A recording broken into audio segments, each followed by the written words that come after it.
మరో 40 సంవత్సరాలకు సరిపోయే నాయకత్వాన్ని ఇవ్వడం కోసం మనం ముందుకు పోతున్నాం. నిన్నే వర్కింగ్ పార్టీ ప్రెసిడెంట్ గారు కేంద్రంలో 33% మహిళలకు సీట్లు ఇస్తే పోరాడదాం, ఇవ్వకపోతే మనమే ఇచ్చే దిశగా తీర్మానం పాస్ చేసే పరిస్థితికి ప్రతిపాదించారు. ఆ దిశగా మనం ఆలోచిస్తే ఈరోజు ఎన్టీఆర్ ఆశయ సాధనలో పనిచేసి తెలుగు జాతిని అగ్రజాతిగా తయారు చేయడం కోసం మనందరం పునరంకితం అవుదాం. ఇలాంటి శుభ సందర్భంలో మనం ఇంత మునుపు కూడా చెప్పాం, మళ్ళీ ఒకసారి కేంద్రాన్ని కోరుతున్నాం. ఈ ఎన్టీఆర్ అంటే తెలుగు జాతికి ఒక సెంటిమెంటు.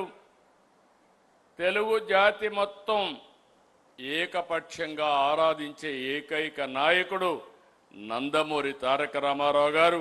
ఆయనకు భారత తెలుగు వెలుగుగా నిలిచిన స్వర్గీయ ఎన్టీఆర్కి భారతరత్న ఇవ్వాలనేది మనందరి డిమాండ్. అందుకే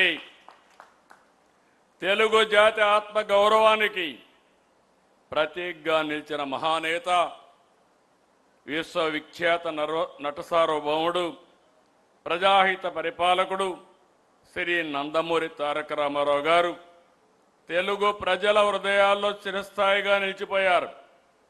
కళారంగంలో అపారమైన ఖ్యాతిని సంపాదించి అనంతరం రాజకీయ రంగంలో ప్రవేశించి సామాన్య ప్రజల సంక్షేమాన్ని లక్ష్యంగా చేసుకుని ప్రజాపాలన కొత్త దిశానిర్దేశం చేశారు.